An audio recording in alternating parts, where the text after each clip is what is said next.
each other's company, oh company.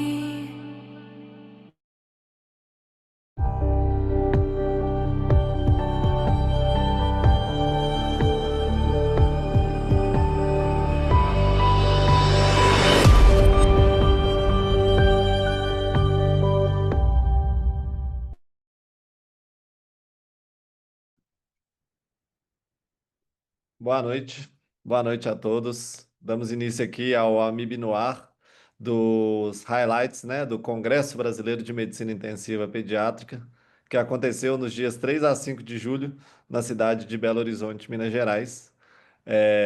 Bem-vindo a todo mundo que tirou um pouquinho do seu para participar aqui. Meu nome é Heraldo. Eu fui o segundo secretário do Congresso aqui em Belo Horizonte. Sou também coordenador do CTI Pediátrico Belvedere do Hospital Vila da Serra, aqui em Belo Horizonte. Nesse Amibe do Ar teremos a participação de quatro pessoas e a forma que a gente montou foi dar preferência para pessoas em diferentes partes das suas carreiras. É, então teremos a participação da doutora Isabela Ruffini. A doutora Isabela Ruffini vai se apresentar, mas é uma residente de terapia intensiva pediátrica. A doutora Ariadne Becker, que é uma intensivista pediátrica que formou há pouco tempo, né? Formou em março do ano passado. A doutora Helena Miller, que é a presidente da Comissão Científica da Sociedade Brasileira de Pediatria, da parte de terapia intensiva, e também organizadora do congresso, e o doutor José Colette Júnior, que é coordenador da UTI pediátrica em Jundiaí, do Hospital da Luz. Mas cada um deles vai se apresentar. Então, pela ordem, né, respectivamente, eu vou passar a palavra para vocês e cada um se apresente. Então, começando com a Isabela. Boa noite, meu nome é Isabela, eu sou residente do segundo ano de terapia intensiva pediátrica da FEMIG, aqui de Belo Horizonte, Minas Gerais, e estou muito feliz com esse convite. Boa noite, pessoal. Eu sou a Ariadne, sou pediatra e sou formada pela Federal do Paraná, pediatra pelo Hospital de Clínicas e terminei ano passado a residência em terapia intensiva pediátrica no Hospital Pequeno Príncipe. Hoje eu trabalho em Brasília, aqui no Hospital da Criança. Boa noite, então eu sou Helena, sou pediatra intensivista aqui de Porto Alegre, fiz a minha formação toda aqui no Hospital de Clínicas de Porto Alegre e atualmente eu sou intensivista rotineira da UTI pediátrica do Hospital Moinhos de Vento e trabalho também na equipe de terapia intensiva do Hospital de Clínicas de Porto Alegre. E muito obrigada, Heraldo, pelo convite, estou muito feliz, acho que o congresso foi um sucesso. Eu participei da comissão científica e a gente quis fazer, eu acho que fizemos um congresso muito legal, assim, parabenizando mais uma vez o pessoal aí de Belo Horizonte por terem feito um congresso muito bom. Boa noite a todos. Eu sou o José Colette, todo mundo me chama de Colette, né, pelo sobrenome. Eu queria agradecer o convite aqui, o Heraldo, a Amib, todos os colegas aqui juntos. Eu acho que vai ser uma noite muito proveitosa. Eu sou coordenador da UTI pediátrica do Hospital da Luz Vila Mariana, aqui em São Paulo. Sou professor do Departamento de Pediatria da Faculdade de Medicina de Jundiaí. Sou médico da UTI pediátrica do Hospital Albert Einstein, também aqui em São Paulo. E sou membro do comitê executivo da BRNet-PIC, que é a nossa rede de pesquisas em terapia intensiva pediátrica. Bom, então a gente conta muito com a participação de todos, né? Hoje nós somos apenas facilitadores para aquelas pessoas que não conseguiram ir no congresso e quer saber quais são os principais temas da terapia intensiva pediátrica brasileira no momento. Nós somos facilitadores para aqueles que tiveram algum entendimento do congresso e querem saber se as outras pessoas pensam parecido com eles. A gente escolheu os temas que a gente vai falar numa reunião prévia, da seguinte maneira: primeiro a gente teve um brainstorming de todos os temas, depois a gente ranqueou esses temas com cada um dos participantes, dando uma nota de 1 a 5 para cada um dos temas, e depois a gente decidiu, né, como que a gente ia organizar.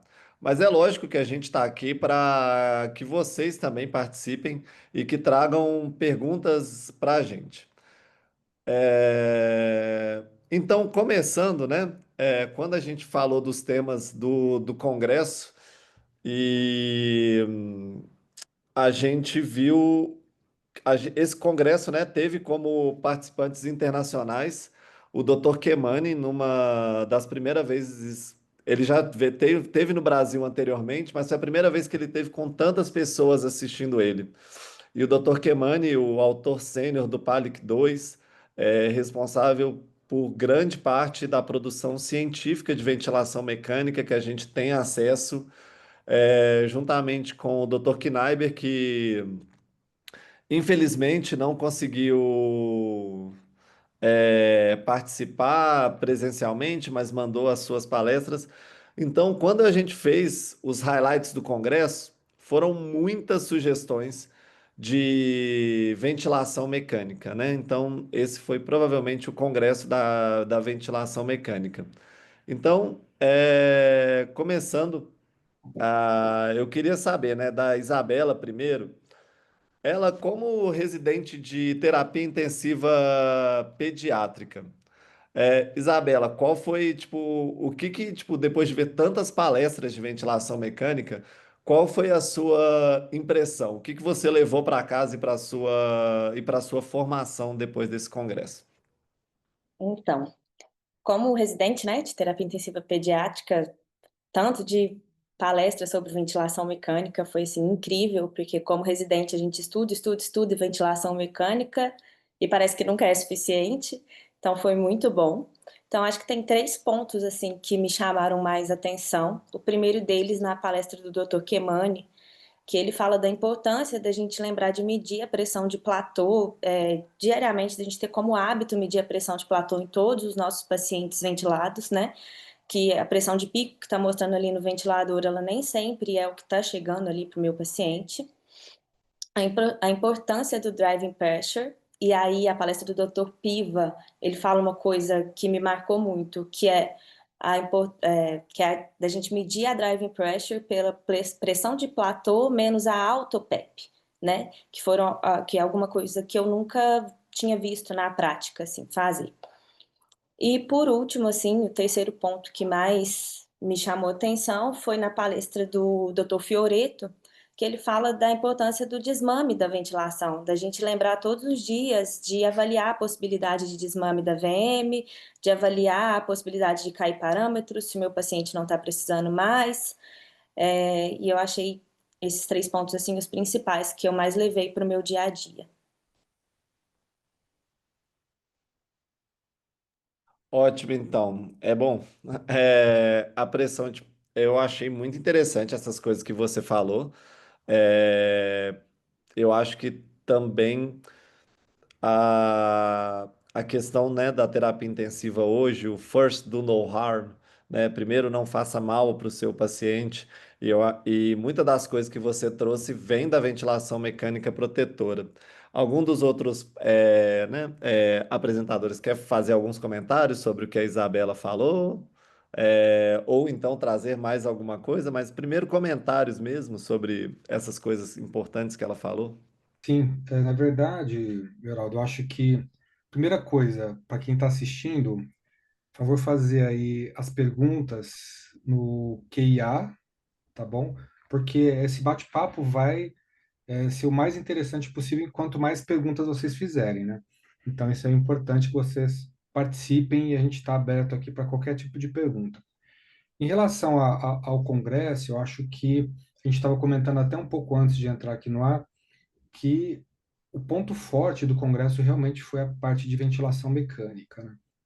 E, e é muito difícil a gente resumir tudo que foi dito lá em alguns minutos, mas tem algumas mensagens que são, acho que, capitais.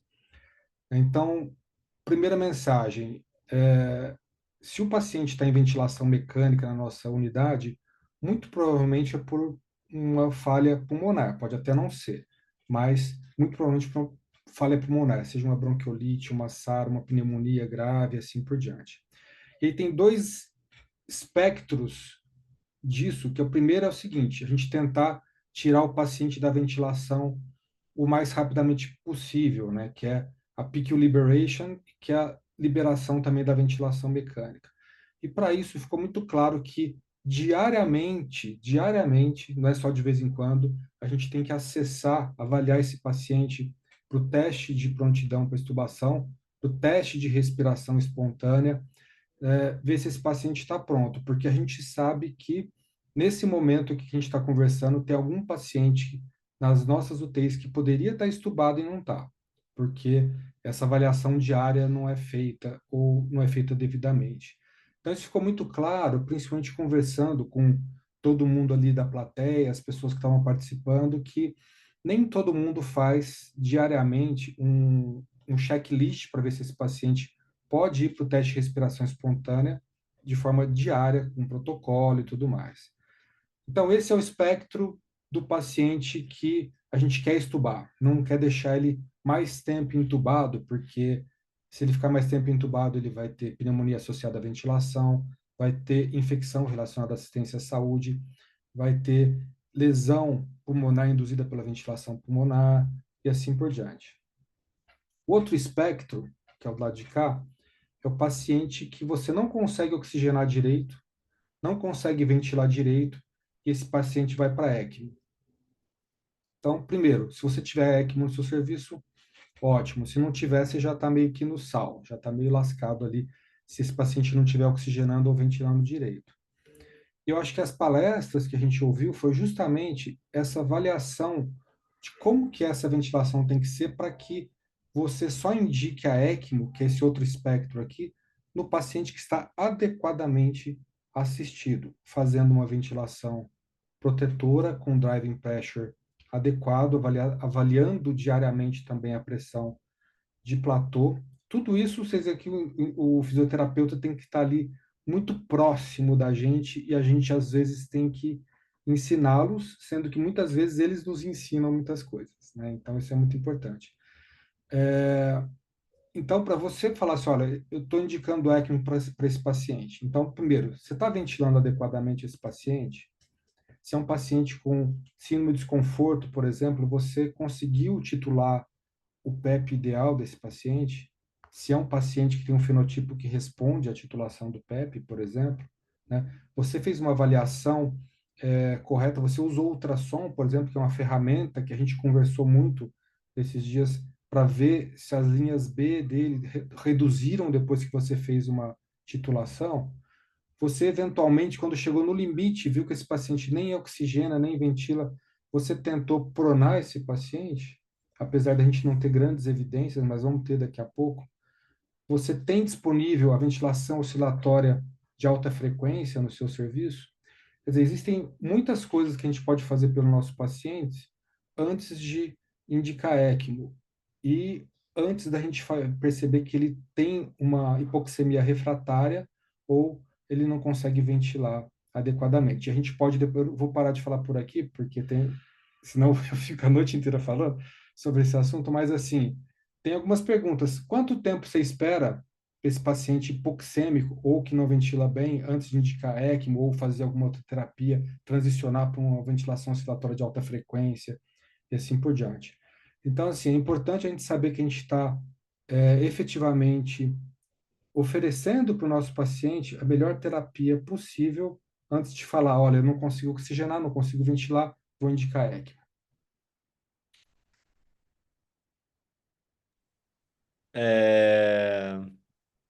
Não, isso eu acho que na pediatria, principalmente com uma mortalidade tão baixa, né? A indicação do ECMO, ou a grande pergunta do ECMO é sempre quando, né? Quando que eu vou indicar? Quando que a mortalidade do meu paciente vai superar, a chance dele falecer supera a chance dele falecer pela minha intervenção. Mas ainda mantendo na ventilação mecânica, alguém quer fazer ainda mais algum comentário? Eu posso falar então. Eu acho Pode. que essa abordagem super legal aí do Colette. Eu acho que pensando na ventilação diária, né? Então, assim, a gente tem que ter na cabeça aquela questão da liberação da ventilação, todos os dias pensar se o nosso paciente pode ser desmamado e estubado. Mas, assim, a maioria das palestras, tanto o Dr. Kemani como quem falou de ventilação mecânica também, que teve aulas do Dr. Fioreto, acho que outros palestrantes, o Dr. Piva também falou, todos falaram muito sobre a questão da gente fazer a monitorização da mecânica ventilatória à beira-leito, né? Então, acho que isso é uma coisa que está crescendo bastante, né? Acho que a maioria, talvez, dos serviços já consigam fazer, né?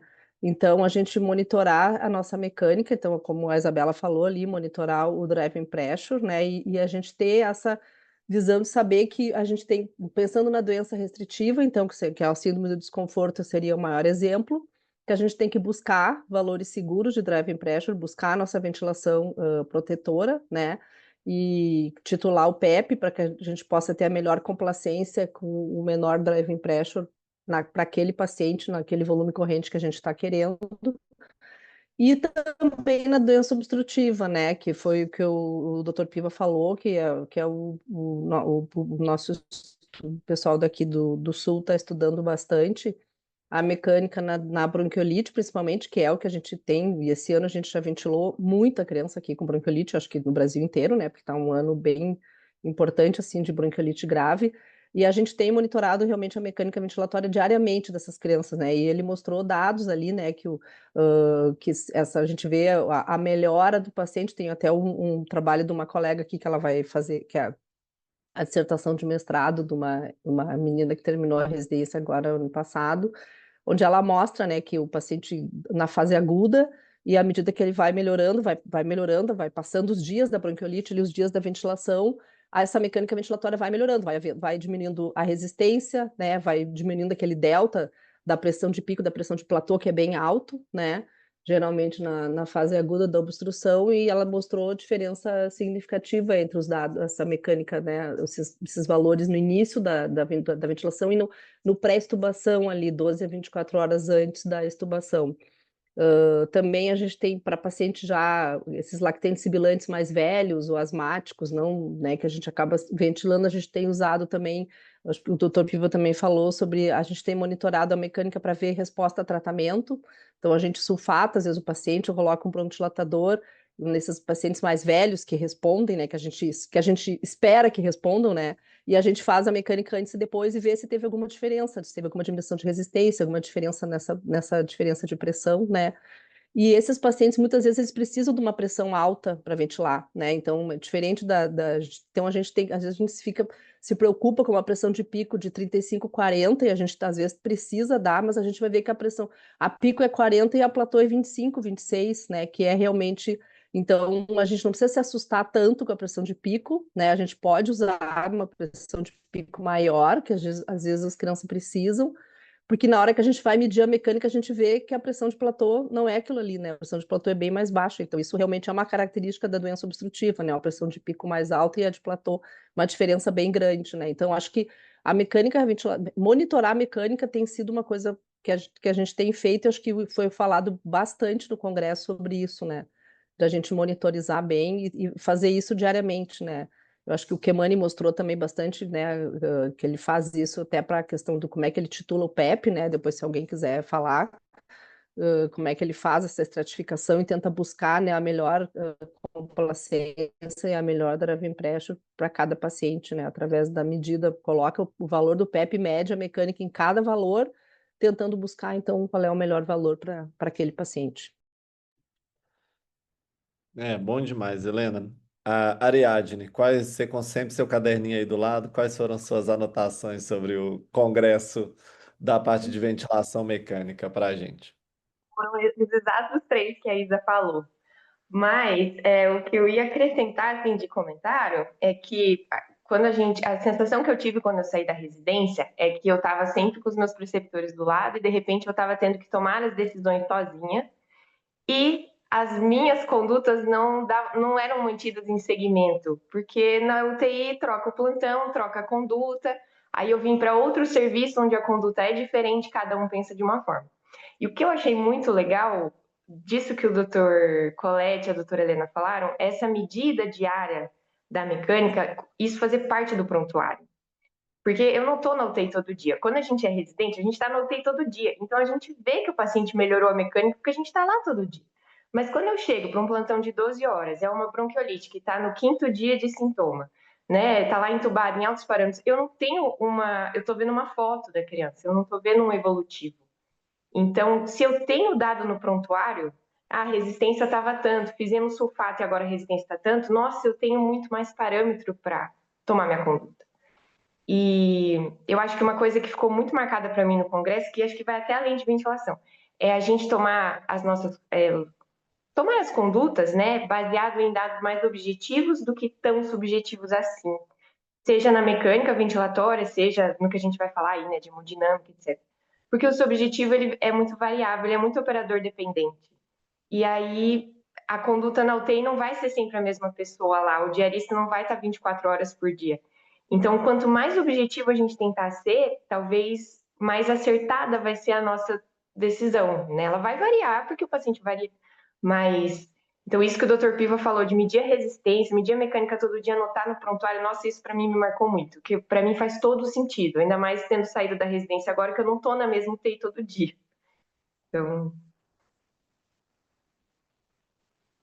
tá fechado o seu áudio. Isso realmente faz diferença e eu vou fazer isso várias vezes de começar a falar com meu áudio fechado, porque eu esqueço.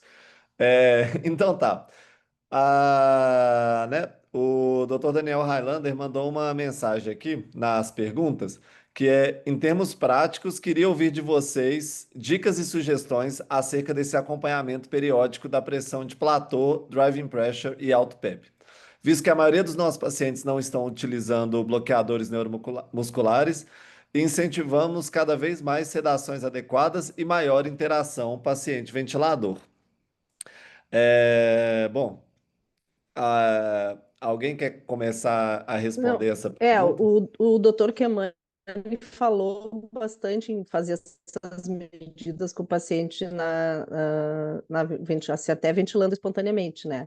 Eu confesso que a gente não tem essa experiência ainda, tá? Não sei se o Colette tem alguma experiência maior com relação. A gente tem ainda feito com os pacientes sedados, tá? Até bloqueados na maior parte das vezes, mas às vezes não, se o paciente, mesmo não estando bloqueado, mas se ele está mais entregue à ventilação, a gente até mede também nesse sentido. Então, com o paciente em ventilação espontânea, tá escrito que dá, o doutor Kemani falou isso, mas assim, nosso grupo não tem essa experiência ainda, não tenho como falar isso por enquanto. Helena, minha experiência é parecida com a tua também. Então, a gente, diariamente, durante a visita, a gente cobra algumas coisas. Então, quando o fisioterapeuta passa junto com a gente no leito, então a gente pede para que ele fale para a gente como que está a pressão de platô, como é que está a driving pressure e assim por diante. E é obviamente que isso é mais fácil de fazer no paciente que está entregue no ventilador, né? Os pacientes mais graves, por exemplo, uma síndrome de desconforto grave, com índice de oxigenação acima de 16, ou mesmo aquela bronquiolite que acabou de entubar, e que a gente sabe que a gente tem que colocar pressões maiores, porque a pressão resistiva é muito maior, né? Inclusive, saiu esses dias na Pediatric Care Medicine um estudo de um grupo chileno muito interessante, que eu acho que vale a pena todo mundo ler, em que eles fazem justamente a medida fisiológica, né, da necessidade de pressão para abrir o pulmão desses pacientes que têm bronquiolite, porque precisam de pressões iniciais muito elevadas, né? E isso não significa, como você mesmo disse, Helena, que a pressão de platô vai ser muito elevada também. Mas essa é uma experiência geral, né? Você acabou de entubar aquela bronquiolite que não suportou ficar nem no CAF, nem na VNI, normalmente você vai precisar ventilar inicialmente com pressões muito elevadas e todo mundo depois tem muita dificuldade de ventilar esse paciente. Então, normalmente a gente bloqueia esse paciente nas primeiras 24, às vezes 48 horas, não mais do que isso, que é o suficiente já para você depois manejar melhor esse paciente. Aí, nesse momento, é muito mais fácil você medir a mecânica ventilatória desse paciente. Mas quando o paciente já está numa outra fase, em que ele já está ventilando mais espontaneamente, isso é um pouco mais difícil e, honestamente, eu acho que é mais útil nessa primeira fase mais grave você fazer isso, porque você consegue como que se diz? Manejar um pouco mais o paciente, proteger o pulmão dele sem ter que, enfim, dar pressões desnecessárias para esse paciente. É, uma, uma coisa que eu achei, que eu acho que eu gosto, na verdade, né? Eu vou dar meu pitaco agora, mas uma coisa que eu gosto, na verdade, é fazer a primeira pressão de pausa, a primeira pausa respiratória com o paciente ainda acordado do jeito que ele tiver na maior parte do tempo. Porque se eu tiver um esforço respiratório desse paciente, eu posso ter uma pressão de platô ainda maior do que a minha pressão de pico, e isso gerar um dano a esse paciente. O Dr. Kemani fala disso, né, na palestra de assincronias. Então, eu sempre gosto de fazer a primeira pausa com o paciente do jeito que ele está. E aí eu vejo, às vezes o paciente não tolera, eu tô lá do lado do leito, mas é, eu lembro que uma vez eu estava no outro congresso, acho que no de Florianópolis, e a gente falava de corrida de leito. E a Ariadne estava do meu lado nesse congresso e falou assim: Você sabe que aqui ninguém sabe o que que é corrida de leito, todo mundo fala passar a visita. Então, quando a gente vai passar a visita no leito, vai passar a rotina, eu acho que esse foi o congresso da visita e da rotina à beira-leito. Não tem como você, hoje, na medicina intensiva moderna, eu acho que nem na anterior, você discutir o paciente de forma não multidisciplinar, você avaliar aquela ventilação e você aproveitar aquele momento para você fazer alguns testes. Então, eu acho que esse congresso, vários lugares falaram isso também. E eu queria ouvir um pouquinho mais de vocês sobre isso. Eu vi que tem uma pergunta sobre teste de respiração espontânea. Eu vou respondê-la, a gente vai respondê-la em breve, tá bom? A gente tem o Dr. Colette aqui para responder essa pergunta, que estuda muito esse Eu tô programa. coçando para responder. Então vamos Então só ver mais alguma questão para tentar fechar essa pergunta do Daniel e a gente passa para a pergunta da Adriana. Mais alguém quer fazer algum comentário? Não, então vamos para a pergunta da Adriana mesmo. Alguma palestra que possa ter mostrado o melhor método empregado para o TRE, tubo T ou PSV? Não uma palestra diretamente, mas a gente teve, né? E aí eu já vou entrar no tema, o Dr. Colette sendo responsável por um dos cursos pré-congresso de Peak Liberation, e ele falou sobre esse tema, né? A gente passou cada letra do Peak Liberation, do A até o H, e então eu sei que ele foi o último a responder, mas não tem como a gente responder essa pergunta sem eu passar a palavra para o Dr. Colette. Então, já que você estava coçando para responder, Colette. É, porque é um tema que eu gosto muito, né? E é um tema assim, de estudo do Rob Kemani também. Então, o Rob Kemani, há, sei lá, 15 anos atrás, uma coisa do tipo, ele publicou um artigo muito interessante na Respiratory Care, dizendo que o teste de respiração espontânea não deve ser feito com pressão de suporte, porque ele pode, na verdade, superestimar a capacidade desse paciente de respirar espontaneamente. Esse é o primeiro ponto. Segundo ponto, que nos ventiladores de hoje, aquela ideia antigamente que o pessoal tinha, tem que colocar pressão de suporte, que é para vencer a resistência do tubo. Né? Isso não tem mais, né? Porque os ventiladores hoje eles compensam esse espaço morto. Então não tem motivo para você pensar que esse é o motivo de você colocar pressão de suporte. Dito isso, não existe na literatura nenhum estudo definitivo sobre, sobre como deve ser feito o TRE. Tem duas variáveis principais. Primeiro, quanto tempo você deixa o paciente fazendo TRE? E o segundo, você coloca ele em tubo T, coloca ele em CPAP puro ou coloca ele com pressão de suporte mais o PEP? tá? Então, essas são as três maneiras principais de se fazer o TRE. Como é feito, na verdade, hoje pelos intensivistas? A gente tem várias surveys, vários questionários mostrando que no Brasil, por exemplo, a maioria esmagadora das pessoas fazem o TRE quando fazem, porque também tem isso, né? Uma boa parte do pessoal estuda sem fazer o TRE. Só que, assim, pela Society of Critical Care Medicine, pelo Bundle AF, pelo PICU Liberation, a TRE é sugerida como uma boa ferramenta para você liberar o seu paciente da ventilação mecânica. Mas muitos lugares não fazem. Então, esse é o primeiro ponto. Segundo ponto, quem faz, geralmente faz com pressão de suporte. O Brasil é um dos países que mais usa TRE com pressão de suporte. Então, esse é um outro ponto. Pensando nisso, nós estamos fazendo a USP de Ribeirão mais o GRAAC, que são 2 hospitais aqui de São Paulo, nós estamos fazendo um estudo randomizado, controlado, comparando os pacientes que fazem TRE com pressão de suporte, mais o PEP, e o paciente que faz só com CPAP puro. Tá? Então, a gente começou faz pouco tempo, vai ser publicado o protocolo na Critical Care Science, que é a nossa revista aí da AMIB, já foi aceito, deve ser publicado aí nos próximos meses, para vocês verem o protocolo. Inclusive, eu entreguei esse protocolo para o Rob Chiamani no congresso, para ele dar uns pitacos, né, para ele ver o que ele acha. Mas o que eu acho?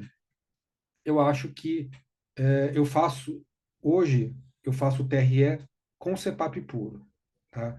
Que eu vejo que é o que o Rob Chiamani fala. Eu conversei bastante com ele no congresso sobre isso.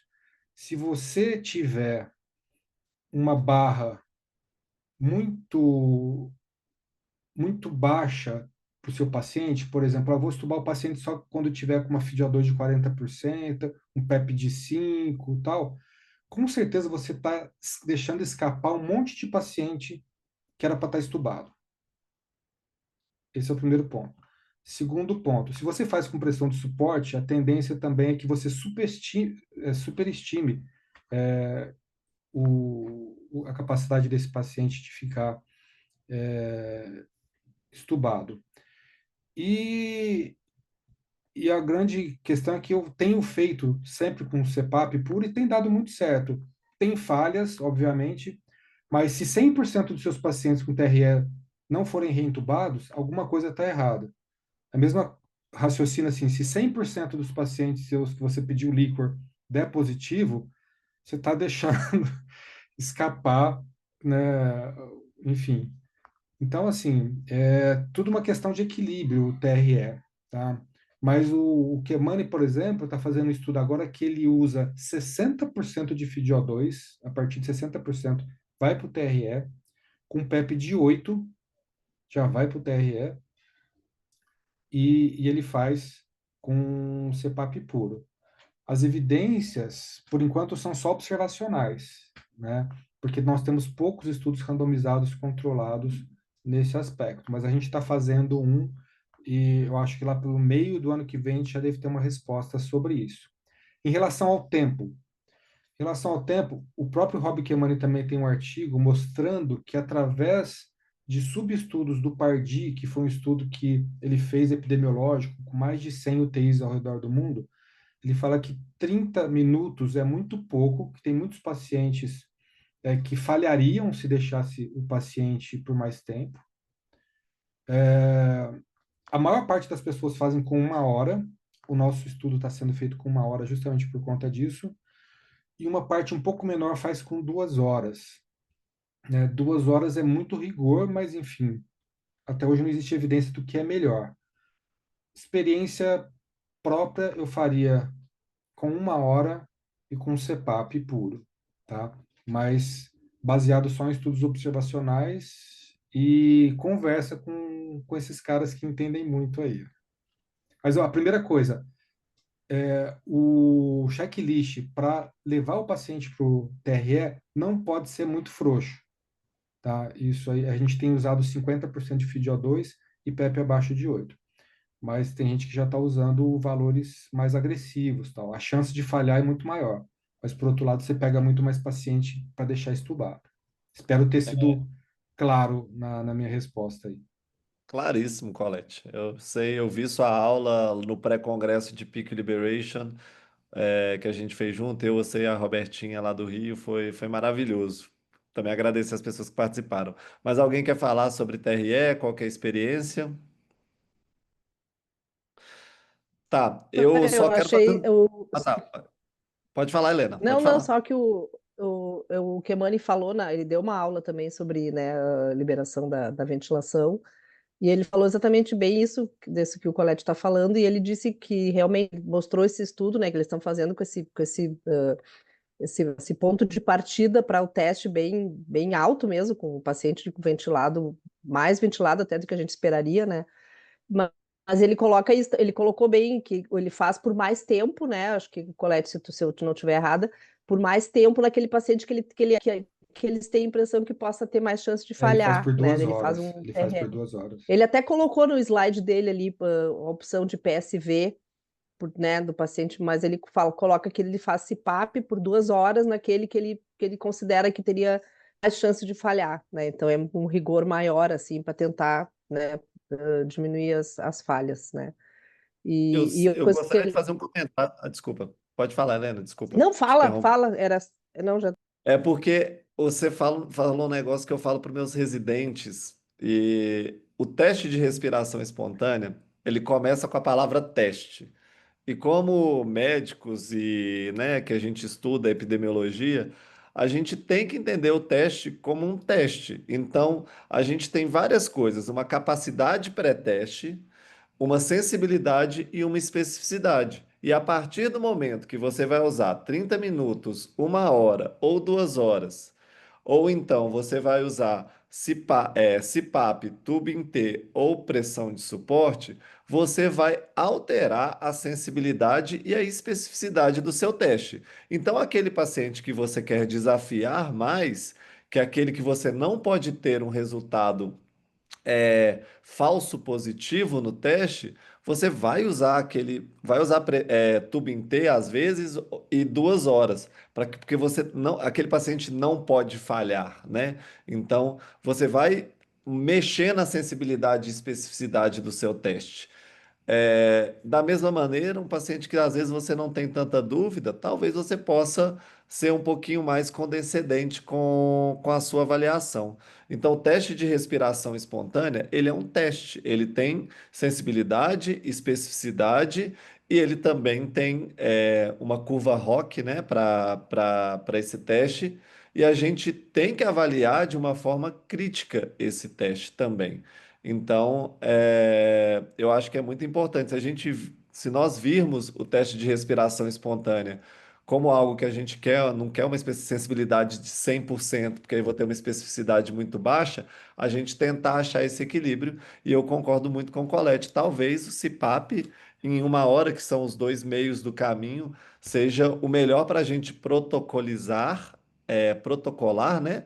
Nos nossos documentos hospitalares e que a gente possa levar, talvez, né, as variações para os pacientes que saem do protocolo, quando a gente vai individualizar, que é o nosso ponto da terapia intensiva.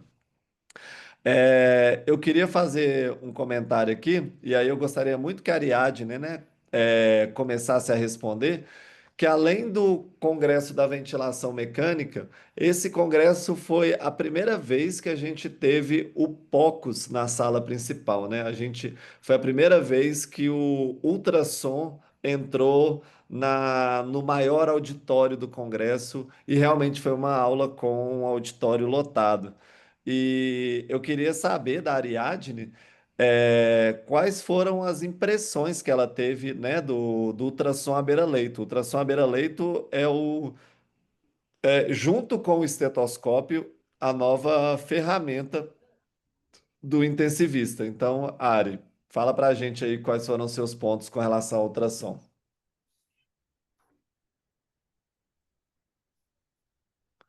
Ari, a gente não tá te ouvindo.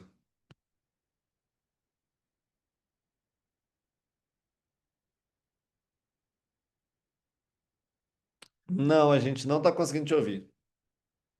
Ixi, deu problema no áudio. Então tá, enquanto a gente fazer ao vivo, né? É isso mesmo. Então, Isabela, eu queria saber um pouco de você, né?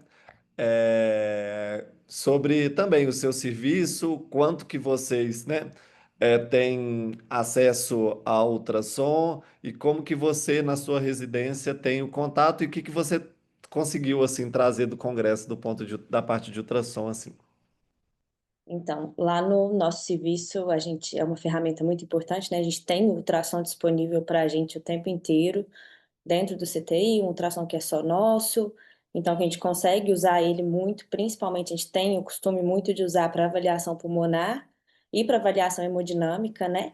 E aí um ponto muito importante do congresso foi justamente mostrar essa questão da avaliação hemodinâmica com ultrassom, do quanto que isso pode mudar completamente a nossa conduta, dependendo da situação. Quando a gente, às vezes, acha que o paciente está precisando de fluido, e quando a gente vai fazer o ultrassom, a gente vê que não é isso, coisas desse tipo. A importância de avaliar as variáveis dinâmicas, né, pelo ultrassom, para a gente ver essa questão de fluido responsividade, de fluido tolerância.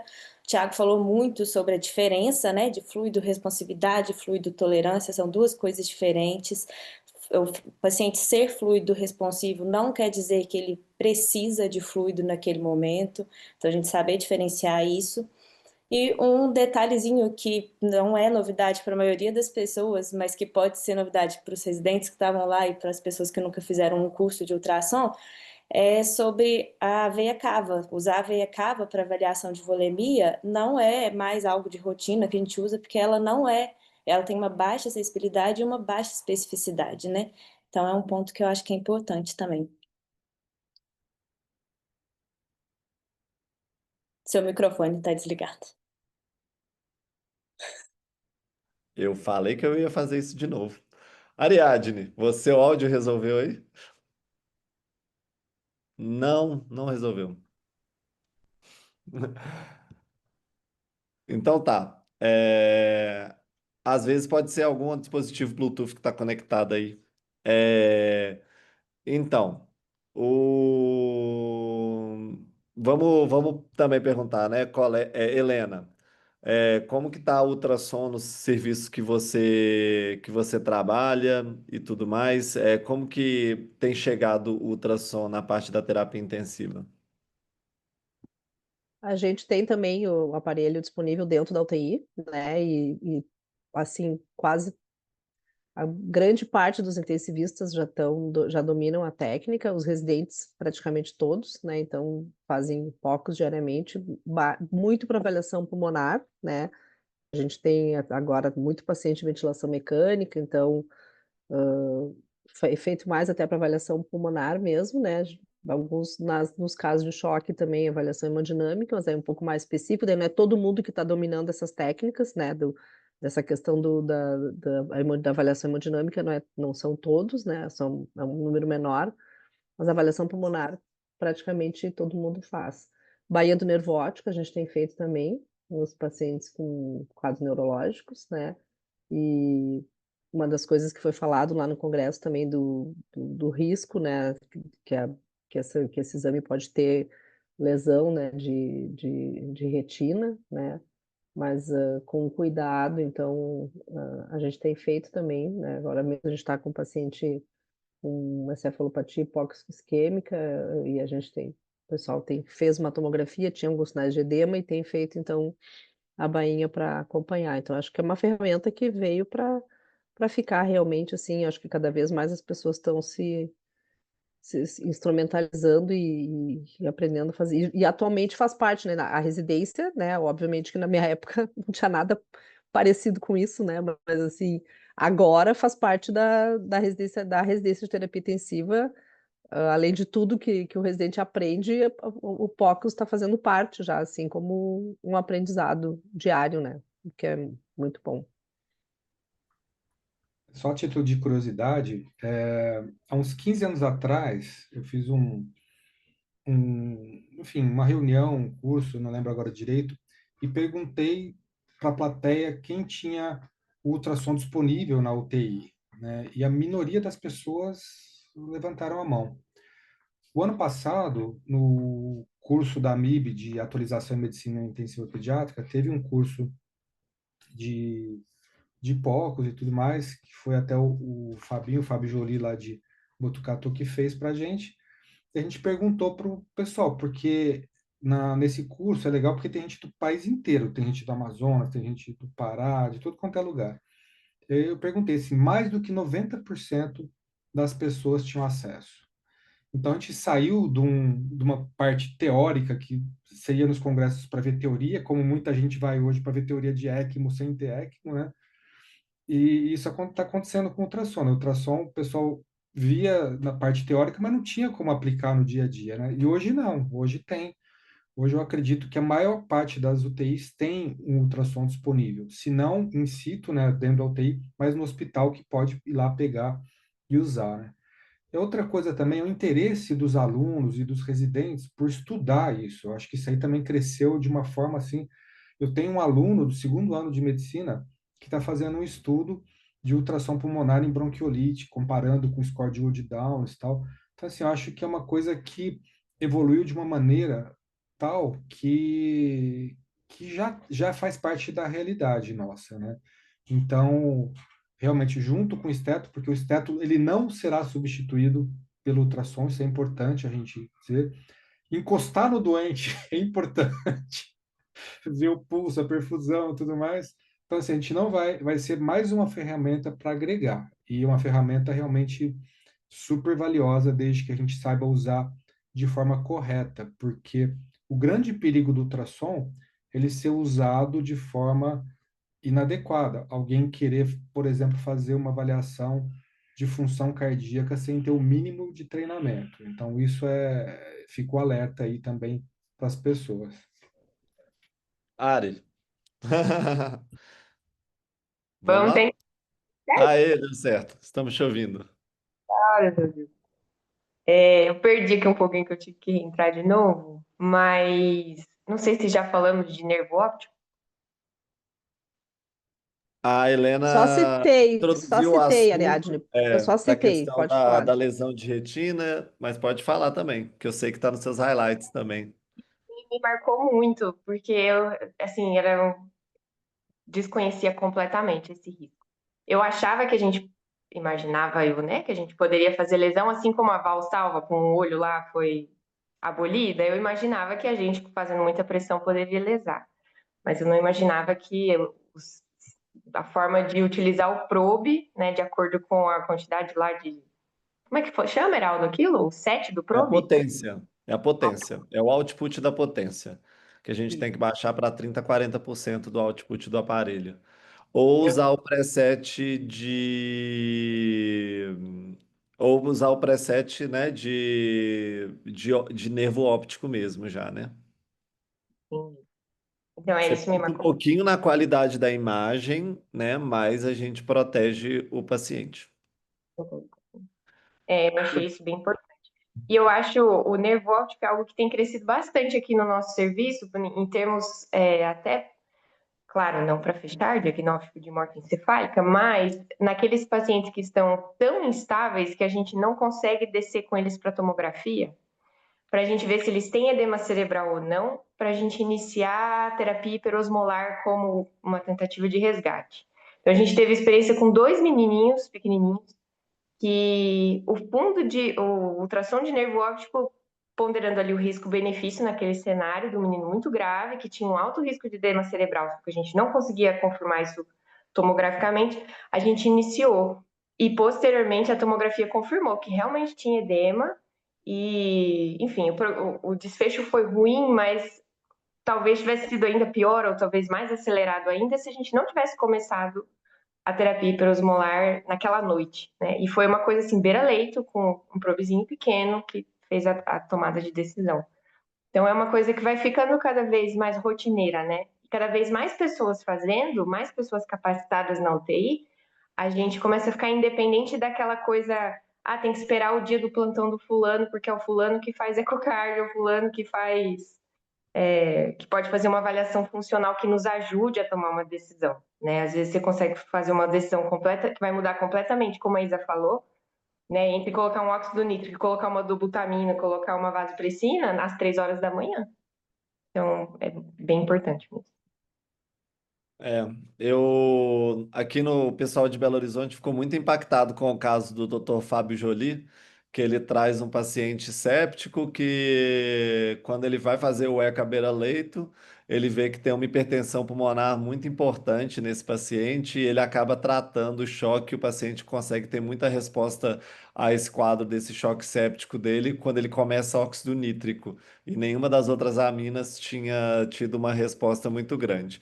A Adriana também perguntou aqui para a gente se teve algum enfoque sobre o Vexus na pediatria, né? E algum de vocês viu a palestra do Dr. Tiago e quer falar sobre o Vexus na pediatria?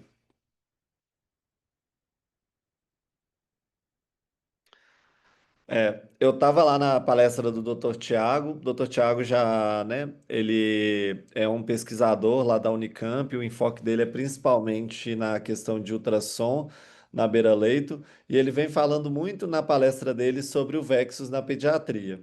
A gente tem algumas evidências do Vexus, né, do uso do Doppler de veia hepática, de veia renal, e de veia porta nesses pacientes da pediatria, mas ele, né, ele está criando a evidência. Colette vai me lembrar, porque ele vai me falar quanto tempo que de uma pergunta, o tempo da hipótese virar a prática na pesquisa. Eu sei que ele sabe esse número de cor, quantos anos são, mas o Thiago ele está criando, né? Está criando robustez na evidência sobre o Vexus na pediatria. A gente tem alguns estudos preliminares, mas a gente está evoluindo. Uma coisa que a Isabela falou, né, é que só a veia cava não é suficiente mais para a gente, né? A veia cava, ela tem vários pontos de dúvida, assim, então a gente tem que colocar, né, outras avaliações de fluido tolerância e fluido responsividade. E eu pergunto para Colette, quantos Sim. anos a partir de É, uma pergunta virar uma prática, né, uma prática clínica? tá. Bom, primeiro que isso tem um nome, né? Que será medicina translacional, né? Aquilo que alguém produz de conhecimento hoje, para chegar lá na ponta demora, em média, 17 anos. Então, é um tempo razoável. Mas aqui, entrando nessa questão do Vexus, né? Que tem sido feito basicamente em adultos, né? E, como sempre, a gente pediatra, a gente acaba se espelhando nas práticas dos adultos para fazer também a nossa parte. E aí fica até um chamamento aqui, porque o Tiago sozinho não vai conseguir fazer tudo, né? E eu acho que a gente, nesses congressos, a gente tenta inspirar as pessoas a fazer pesquisa clínica, né? Porque na pediatria tem tantas perguntas para serem respondidas, né? Uma delas é essa: será que o Vexus tem uma utilidade na pediatria? Outra coisa, é, será que o teste de respiração espontânea é feito? Qual a melhor maneira de se fazer, né? Eu estou fazendo um estudo randomizado controlado, mas é um só. Por que que alguém lá não vai e faz um com 2 horas, e assim por diante? E no ultrassom, como ele está amplamente disponível hoje, eu acho que vale a pena a gente pegar principalmente os residentes, as pessoas que estão ainda com bastante energia e cheia de perguntas, né? E para responder essas perguntas, né? Eu acho que a gente não deve ficar na parte passiva da medicina, né? Eu acho que a gente tem que produzir conhecimento, porque aqui eu falo para os meus alunos do sexto ano, né? São 17 anos, mas tem pessoas que só depois de 30 anos chega o conhecimento lá, que são as pessoas hiperpassivas. E tem as pessoas ativas, aquelas que estão próximas da produção do conhecimento. Quem produz o conhecimento, como o Rob Kemani, por exemplo, como o Tiago, como, enfim, todos os pesquisadores em geral, são pessoas que estão próximos do conhecimento. Então, não são 17 anos, eles estão produzindo conhecimento, eles estão ali na, na crista da onda, como diria aqui. Então, fica um chamamento para as pessoas, né? Qualquer um pode produzir conhecimento, qualquer um mesmo. E o ultrassom é uma ferramenta que se tornou mais democrática agora, né? Então, se a pessoa com uma ideia e com um bom protocolo quiser fazer um estudo, né, eu acho que é muito bem-vindo. E eu acho que o Brasil tá indo bem nesse sentido. Tá certo. Bom, a Ana Clara perguntou aqui agora se foi abordado o tema de cuidados paliativos no Congresso. Alguém participou de alguma palestra de cuidados paliativos ou viu alguma coisa de cuidados paliativos no Congresso e quer fazer algum comentário inicialmente? Eu dei um tempo aqui para o pessoal responder, porque eu estou falando demais, mas enfim, Não, tá, mas bem rápido. A Helena puxou aqui, ó. Eu Ah, então sei, fala, é que Helena, porque eu, eu estou eu falando realmente muito. assisti, até porque era concomitante com uma aula que eu ia dar. Mas assim, ó, o que eu vi é que estava muito lotada a sala, que o pessoal do cuidado teve um curso pré-congresso de cuidados paliativos, que foi bem sucesso, assim, tinha bastante gente. E teve uma mesa redonda de cuidado paliativo que estava a sala lotada, assim, o pessoal que deu as aulas, as gurias que estavam dando a palestra lá, a Sinara do Ceará, a Patrícia Lago aqui de Porto Alegre, a Lara ali de Salvador, a Carol aí de BH, né? Estavam muito felizes assim que o cuidado paliativo está assim despertando bastante interesse das pessoas, mas eu infelizmente realmente eu não assisti, não sei se as meninas assistiram alguma. Ariadne ou Isabela, vocês chegaram a assistir alguma coisa de cuidados paliativos? Tá bom. O Colette, você chegou a assistir alguma coisa? Não. Então, o workshop nosso, né, do Peak Liberation foi no mesmo horário do workshop das meninas do paliativo. Mas, assim, eu acho que esse é um tema que está se tornando cada vez mais relevante. E eu vou dar um spoiler aqui de um estudo que a gente terminou, um estudo de paliativo, que foi patrocinado pelo Sabará, o Instituto Pense, né, do Hospital Sabará, aqui em São Paulo, em que participou a Cíntia Cruz, que é uma paliativista bem conhecida das pessoas, o Daniel Garros, que é lá do Canadá, que é gaúcho, que nem a Helena, né? E o Ian, também do Rio Grande do Sul, e o Leonardo, que é lá do Pequeno Príncipe, onde a Ariadne, não sei se a Ariadne conhece ele. Mas, enfim, nós fizemos um estudo em que 760 intensivistas participaram para responder perguntas a respeito de paliativo, de condutas e assim por diante, né? Foi um estudo bem complexo, bem cuidadoso. Só que esse mesmo estudo tinha sido feito sei lá, 10 anos atrás, talvez, 7 anos atrás, talvez. E as respostas dessa vez mostram-se uma maturidade impressionante do intensivista brasileiro nessa parte de paliativos. Melhorou muito a cultura do intensivista pediátrico em relação a chamar o paliativista, a ter um olhar mais paliativista, inclusive temas sensíveis como extubação paliativa, né? Foi uma coisa que assim evoluiu demais do último da última pesquisa para essa, né? Em breve a gente deve estar publicando isso aí, mas isso deixa a gente muito feliz. Primeiro, para a participação das pessoas, foram 760 intensivistas. É muito difícil você ter esse grau de resposta em questionários, em surveys. E segundo, pela maturidade das pessoas. Então, assim, é um tema que realmente a gente está avançando, avançando muito. O que está faltando, talvez, e isso eu falo porque a gente conversa muito com as pessoas de paliativo. Eu trabalho junto com a Poliana Molinari também, que é dessa parte de paliativo da SBP também, é que ao passo que a gente intensivista está tendo uma consciência melhor em relação a isso, os hospitais ainda não têm essa consciência, porque você precisa contratar uma equipe, né? Você precisa contratar os paliativistas e eles entendem isso como custo sempre, né? Então nem sempre a gestão é feita de uma forma muito inteligente.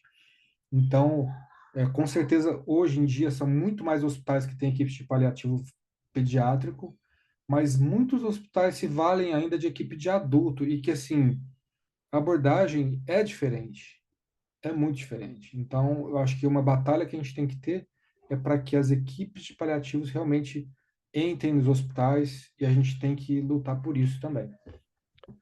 Exato. E uma coisa que em dos encontros pós-congresso, eu conversei com a Fernanda Lima, né, que é a presidente da SOTIERG atualmente, que estava presente nessas palestras de cuidado paliativo, a gente tem que buscar uma formação em cuidado paliativo, né? Cuidado paliativo não é achar que a gente sabe, não é, né, achar que a gente vai saber conduzir uma extubação paliativa sem protocolo, sem um conhecimento, sem uma discussão adequada sobre o tema.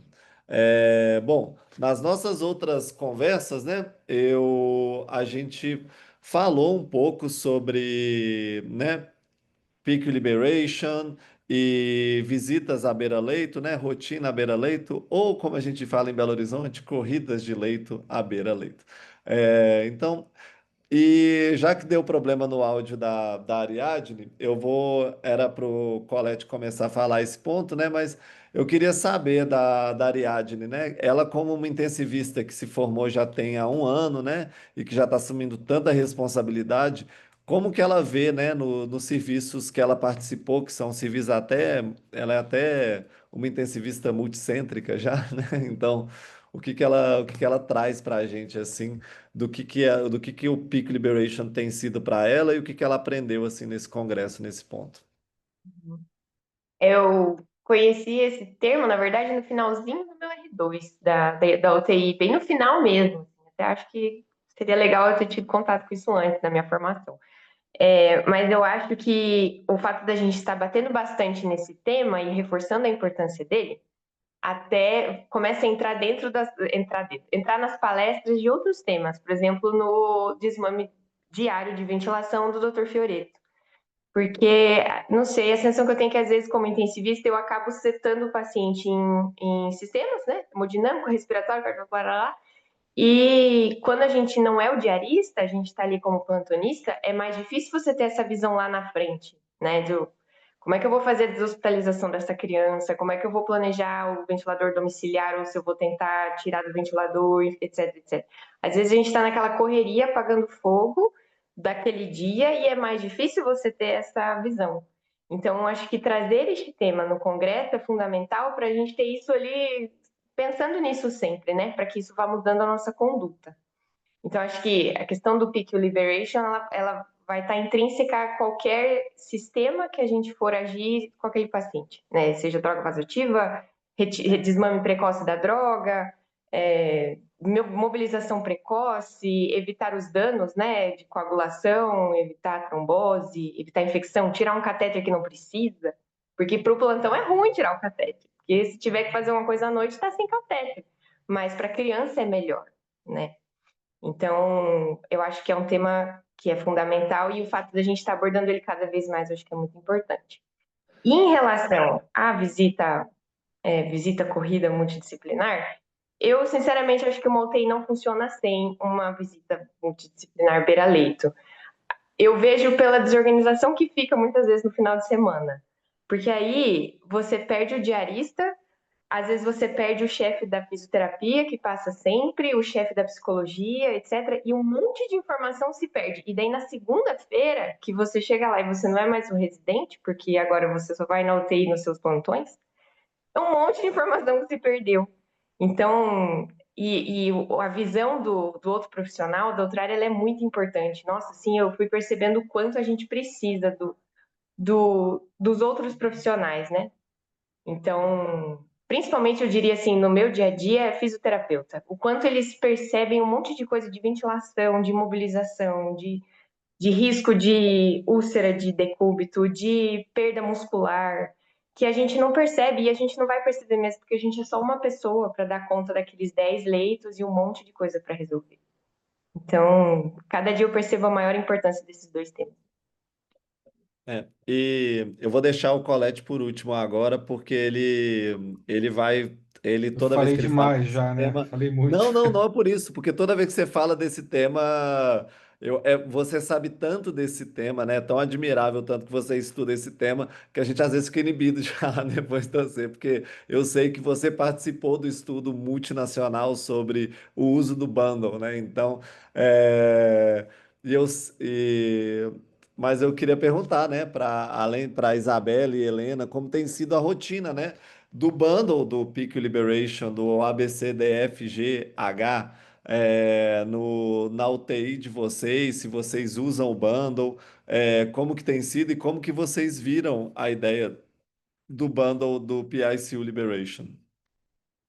Lá no nosso serviço a gente faz, né, a corrida de leito diariamente e eu fico enviesada assim nesse sentido porque eu não conheço um CTI que não se faça a corrida beira-leito todos os dias, né? Lá na residência a gente faz com a equipe multidisciplinar, com a fisioterapia, com a nutrição. E eu vejo tanto que isso é importante na hora da gente conseguir realmente amarrar o paciente, da gente entender diariamente o que está acontecendo com ele, inclusive quando tem a presença da família ali do lado do paciente. Porque muitas vezes a gente está avaliando alguma coisa que a gente não tenha notado, que a gente não está sabendo. Às vezes a gente fala, o paciente está afebril há 24 horas, a mãe fala, não, peraí, teve febre sim essa noite. Então, assim, a importância também da família ali do lado na hora dessa corrida beira-leito, da fisioterapia junto com a gente aprende muito também com a fisioterapia, então é muito importante.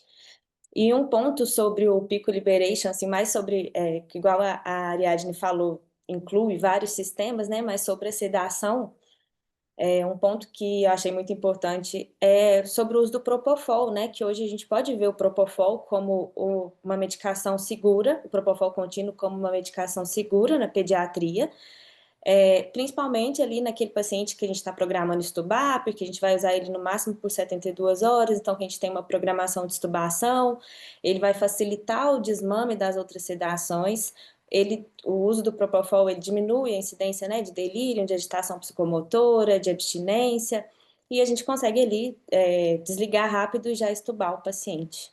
Então são os pontos que eu achei mais importantes. O Propofol. Né? É importante lembrar que no último Pandem, o Propofol aparece em duas recomendações, né? Que o Propofol é seguro de forma contínua, se usado entre a dose de 1 a 4 mg por quilo-hora em até 48 horas. E eles sugerem como boa prática o uso do Propofol no período peri-extubação no seu paciente. Helena, sobre o Pico Liberation, conta pra gente, né? O que que você viu, o que que você tem feito e como que o Congresso mudou aí as suas condutas com relação ao Pico Liberation. Não, a gente tem feito, né, tem tentado seguir o bundle, não vou confessar que não é assim totalmente super seguido, mas assim, aqui a gente chama round, né? Então aqui a gente faz round diário, com multidisciplinar. Até foi essa aula de round multidisciplinar, até quem deu no congresso foi a Sinara, que é a nossa rotineira aqui da UTI do Hospital de Clínicas, né? Então ela mostrou e foi uma aula que as pessoas se interessaram muito, eu acho que talvez muitos lugares não tenham ainda acesso a essa equipe multidisciplinar participando, né? Então as pessoas fizeram bastante perguntas e queriam saber muito como é que a gente faz, quem são os profissionais que participam, né? Então o nosso round tem a enfermagem, a psicologia, a nutrição, a fisioterapia, a fono muitas vezes, às vezes a terapia ocupacional, todo mundo fala da sua, né? E ali é feito então todo o planejamento para esse paciente, né? Então isso a gente tem feito realmente diariamente, né? Para em todos os leitos. É, e eu vou direcionar a última pergunta, né? O bundle do ABCDEF termina na letra F. E a Ariadne falou sobre a importância do fisioterapeuta, de às vezes estar, do técnico de enfermagem, de estar mais perto. Mas não tem ninguém mais perto do paciente do que aquela família que está lá do lado do leito, 24 horas por dia, e a grande preocupação, a maior preocupação deles é aquele paciente. Então, eles estão prestando atenção em tudo, eles sabem de tudo, e eles são um grande aliado no cuidado com o paciente. Então, para a gente encerrar, né, esse tópico do Peak Liberation, eu pergunto para o Colette, né, tipo, o que você tem para trazer para a gente, né, sendo que você também foi um dos palestrantes do Peak Liberation, e qual que é a sua experiência, né, e a parte da família presente na beira-leito, especialmente, que eu sei que é um tópico muito sensível para você. Sem dúvida, Geraldo. Eu acho que esse aí é um tema muito importante, porque as UTIs que têm o bundle implementado, elas têm, sem dúvida, uma qualidade melhor nos resultados, né? Como eu disse anteriormente, você tem menos infecções relacionadas à assistência à saúde, você tem menos pneumonia associada à ventilação, você tem menos delírio, que é uma coisa que a gente falou pouco aqui, né? Então, assim, os benefícios do bundle, eles são transportados para a visita interdisciplinar à beira-leito. Porque, na verdade, a visita interdisciplinar à beira-leito nada mais é do que você reforçar os bândulos, né? Você reforça os bândulos. Então, para quem não sabe das letras, muito rapidamente eu vou passar. Então, na letra A, a gente vai ver, fingindo que a gente está aqui na frente do paciente, toda a equipe interdisciplinar, a gente vai ver como é que esse paciente está sedado. Você vai pedir para a enfermagem um score, né? Então, os scores mais validados que a gente tem é o FLAC revisado e a escala visual analógica para crianças acima de 6 anos de idade. Para que isso? As enfermeiras fazem a cada 4 horas para ver se o paciente está tendo dor ou não e você ajustar a medicação de acordo com aquilo, né? Um dos princípios de qualidade na UTI ou no hospital de uma maneira geral é não sentir dor. Esse é o primeiro ponto. A letra B, que tem a ver com a fisioterapia, justamente é o despertar diário, que a gente não tem feito na pediatria, e o teste de prontidão para extubação, seguido do teste de respiração espontânea, que a gente já falou bastante aqui. Então, isso é cobrado diariamente na visita interdisciplinar. Então, assim, você sabe que a pessoa vai, antes de passar a visita, ver se o paciente tem condição de ir para o TRE ou não. E na visita ele vai falar assim, ó, não tem por conta disso, disso, isso. Tem um checklist, né? É muito engraçado, porque no começo, quando a gente implementou o bundle, a pessoa, você fez o teste de prontidão? Eu falei, não, não fiz porque o paciente está muito grave. Eu falei, não, mas você tem que fazer.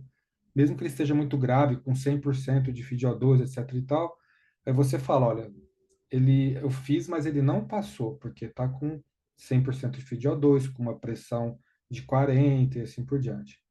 Depois a letra C, que é justamente acessar a sedação desse paciente, isso também é um tema extremamente relevante, né? Então, você tem que fazer a escolha adequada da sua sedação e usar uma escala validada também para ver aquilo, né? Então, você pode usar a escala de Haas, pode usar a escala de Comfort ou a SBS. Importante é usar uma escala para depois você não deixar o seu paciente nem muito sedado ou pouco sedado. E durante a visita, você dá a meta. Olha, esse paciente tem que ficar, por exemplo, com RAS entre 0 e -2, levemente sedado. Tá? Se é uma traqueoplastia, você vai deixar ele -3. Tal. Então, assim, você tem que ter aquela meta, porque a enfermagem sabe daquela meta e vai avisar o médico. Olha, ele está com um RAS de -4. Ah, então vamos reduzir um pouquinho a sedação e assim por diante. Senão você vai deixar o paciente em coma lá desnecessariamente. E, ao mesmo tempo, na mesma letra C, você vai fazer também a avaliação da abstinência desse paciente, usando uma escala de abstinência como VAT-1. Já existe uma escala validada agora para abstinência de alfa-2 agonista, né, que em breve vai ser publicado na Critical Care Science também, que a gente fez a validação da tradução. Depois a gente vai para a letra D de delírio, que é a escala menos usada. O que menos se faz no Brasil é rastreio de delírio. Então, no estudo que o Heraldo estava falando, que é o PARC-PICU, que é um estudo multicêntrico internacional que participou o Brasil, Canadá, Estados Unidos e alguns países da Europa, o Brasil é o país que menos faz rastreio de delírio, né? Então, você tem que escolher uma escala validada. A gente usa, por exemplo, a CAPD, para avaliar o delírio, porque muita gente não sabe nem reconhecer delírio, principalmente o delírio hipoativo. O hiperativo é muito mais fácil de você reconhecer, né? Mas o hipoativo, aquela criança que está quietinha, todo mundo, ah, que beleza, está quietinho, está delirando. Depois a letra E, que vem de mobilização precoce, que, enfim, dá para falar um monte sobre isso. A letra F, que é da família, que é justamente a família tem que participar, ela tem que dar pitaco, e a gente toma condutas durante a visita envolvendo a família. E a família, com isso, você reduz extremamente os conflitos, porque a família está vendo você discutir na frente delas. Ó, vamos trocar o antibiótico ou não vamos? Vamos mudar a estratégia de ventilação ou não vamos? Vamos passar uma sonda ou não vamos? Não é nada discutido num quartinho e depois levado, mastigado para a família a solução. Então, assim, muitas vezes a família, dependendo do grau de conhecimento, participa ativamente na conversa, porque assim, decidir passar sonda, por exemplo, a mãe sabe muito mais do que a gente se a criança realmente está aceitando a dieta via oral ou se está com dificuldade. Então, é uma discussão que é muito profícua. Aí depois a gente avança um pouquinho para a letra G, que é de Good Growth e Good Sleep. Então, a nutricionista participa da visita também junto com a gente, para a gente ver metas, né, de nutrição, que isso é fundamental dentro de uma UTI. A gente, e o Good Sleep, né, que é a hora do soninho. O pessoal lá do Sul tem uma experiência muito boa em relação à hora do soninho, né, Helena? E a letra H, que é de humanização e home care, deshospitalização. Então, a gente tem que ter avaliação também diária se o paciente está pronto para a gente solicitar a deshospitalização dele. Então, dito isso, eu diria que menos do que 10% das UTIs do mundo fazem todas essas letras, tá? Então, existe um gap muito grande em relação ao que a gente sabe, o que a gente conhece e o que é feito. Então, se a gente puder levar essa mensagem para os locais que a gente trabalha, para utilizar esse bundle, que não é fácil, demora para implementar, mas o que eu sempre falo, se for para começar por uma letra, comece pela letra F, que é fazer a visita interdisciplinar à beira-leito, envolver a família, e se tiver algum conflito, depois da visita voltar lá para conversar com essa família. É isso aí. Obrigado. Então, como a gente não tem mais perguntas no chat, a gente vai fazer um resumão agora do que a gente falou. E enquanto eu vou fazendo minhas considerações finais, vou pensar em pedir cada um de vocês fazer um minutinho para vocês fazerem um pouquinho suas considerações finais aí de forma um pouco improvisada. Mas, né, participando da organização desse congresso de 1.200 pessoas, né, 1.200 intensivistas pediátricos, é, eu, eu fiquei muito feliz em ver tantas pessoas interessadas na terapia intensiva pediátrica. Eu acho que nós, como especialidade, nós crescemos muito, tiveram muitos residentes de pediatria, muitos estudantes de medicina que despertaram interesse na nossa especialidade a partir desse congresso. No domingo houve um fortalecimento de nós como especialidade com a prova de título que a doutora Helena, né, coordenou a aplicação dela. Então, nós agora, né, com o título de intensivistas pediátricos, e muito importante, a Ariadne, né, ela participou da prova lá então já no primeiro ano, saiu da residência e participar da prova. Então a prova de título nos fortalece como sociedade. E também, né, esse foi o congresso da ventilação mecânica, mas eu acho que mais do que o congresso da ventilação mecânica, esse foi o congresso do terapia intensiva a gente faz do lado do paciente e encostando nele. Então, uma roda multidisciplinar tem o paciente como centro. Então, eu vou passar um pouquinho aí. Então, Helena, quais foram você que participou da organização comigo desde mais de um ano atrás? O que que você traz assim de considerações finais? Ixi, travou. Então tá. Eu acho que foi um Helena? congresso excelente. Acho que foi um congresso excelente, né? Eu acho que a participação, e realmente muitas pessoas jovens, que foi uma coisa muito legal a gente ver no público, né? Então, vendo que os residentes estão participando, né? Eu acho que bastante coisas novas, assim, dessas questões e acho que vamos pensar no congresso da ventilação, saber que a gente tem que avaliar o paciente, cada paciente é um paciente, né? E acho que a avaliação à beira-leito. Então, aí veio a questão da avaliação da mecânica ventilatória, vem a questão do POCUS, né? Do que a gente tem como, assim, a gente tem muita coisa agora, né? Pensando assim, eu e o Colete, que somos de outra geração, e eu sou uma geração né, anterior até, então, assim, tudo que se tem agora de monitorização na mão do intensivista que a gente pode fazer, né? Mesmo os próprios ventiladores que nos dão várias informações, né? Que a gente pode fazer ali a mecânica, o POCUS, que é uma coisa que a gente pode estar do lado do paciente. Então, acho que isso é a parte mais legal, assim, todas essas inovações e vendo as pessoas querendo aprender, né? E pessoas de vários lugares do Brasil buscando conhecimento, buscando para poder fazer uma terapia intensiva cada vez melhor, né? Então, acho que bem legal e bastante gente na prova de título, que eu fiquei também a gente ficou bem feliz, né? Que eu acho que isso valoriza a nossa especialidade, né? A gente precisa que as pessoas valorizem o título, valorizem a especialidade para a gente conseguir ter mais espaço aí. Então, muito obrigada aí pelo convite, por ter participado aí com vocês. Muito legal. Colete, considerações finais aí.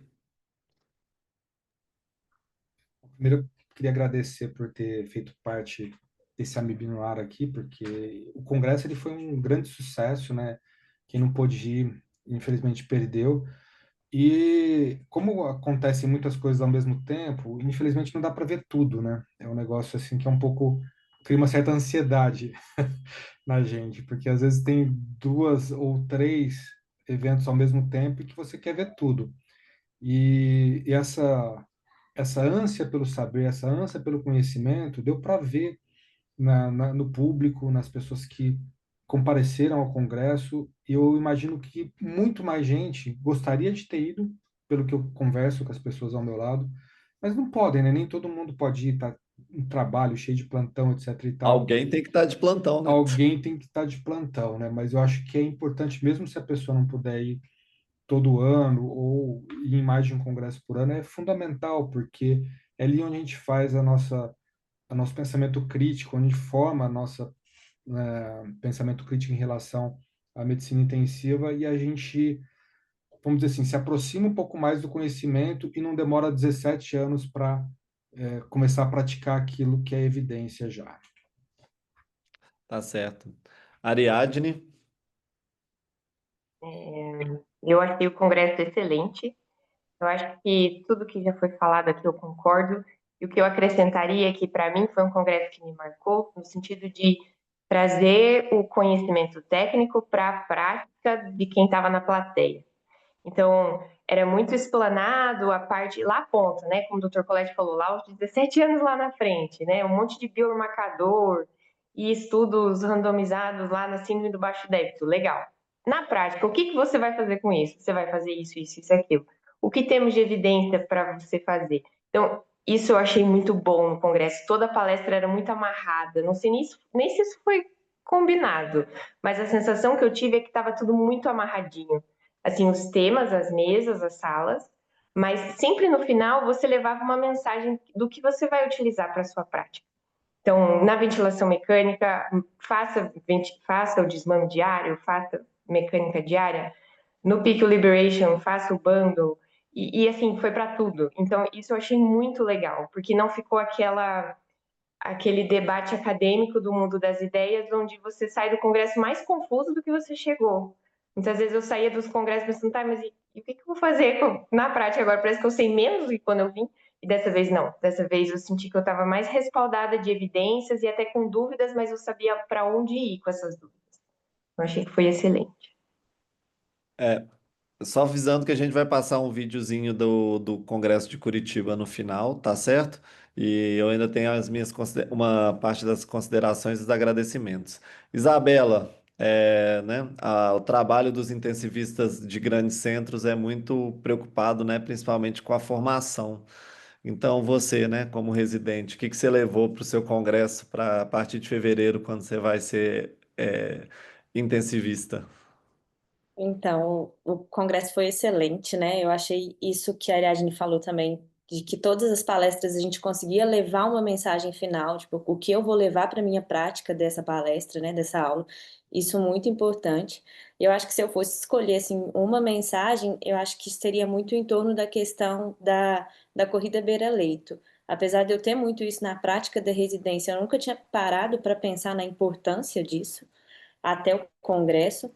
E aí, ali dentro da corrida beira-leito, entra tudo isso que a gente falou um pouco, né? Entra a gente pensar na possibilidade de desmame da VM todos os dias, entra a gente pensar na sedação do paciente, está sedado demais, está sedado de menos, o que que eu preciso melhorar, entra pensar na nutrição do paciente, apesar de não ter sido algo que a gente comentou aqui. Então, a gente consegue pensar ali na hora da corrida de leito de tudo um pouco, e acho que essa é a principal mensagem, assim, para mim.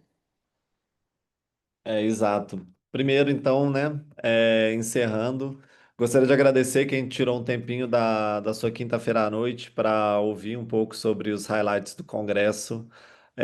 Agradecer essas pessoas que toparam fazer esse bate-papo comigo, Isabela, Ariadne, Helena, Colette. Agradecer a todo mundo que foi no Congresso, a todo mundo que participou da organização. Dar dois recadinhos aqui, né? Um é que a gente falou de mobilização precoce e nós vamos ter o COPAT agora em setembro, o Congresso Paulista de Terapia Intensiva, e a doutora Sapna Kudjakar, quem me conhece sabe o tanto que eu tieto essa mulher. É, então, é, então, ela vai estar presente como uma das palestrantes. O Colette citou o Dr. Daniel Garros, né, brasileiro, que é lá do Hospital Stollery de Edmonton. Então, no congresso, no CBMI de Curitiba, organizado pela AMIB, o Dr. Daniel Garros, que participou de alguns estudos que o Dr. Colette falou, vai ser o palestrante internacional da pediatria. Ele fala muito bem, traz uma experiência ótima. Então, não sei se vai estar no vídeo institucional, mas vale a pena a gente pensar no Congresso de Curitiba para ir lá também ver o Dr. Daniel. Vamos encerrar por aqui. Muito obrigado. Vamos agora para o vídeo institucional da AMIB. Lucas, à vontade já. Em novembro de 2025, Curitiba será o palco do maior congresso da medicina intensiva brasileira.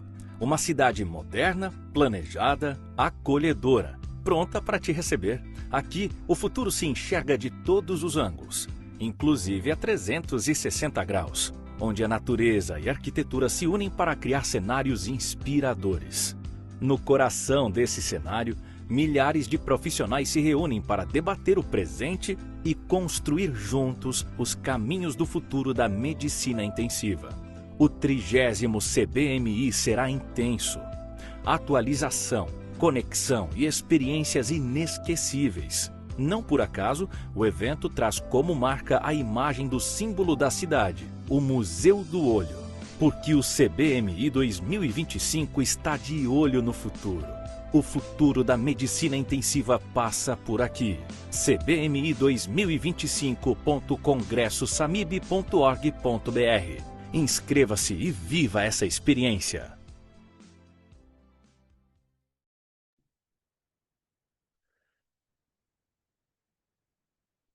Obrigado a todos, então.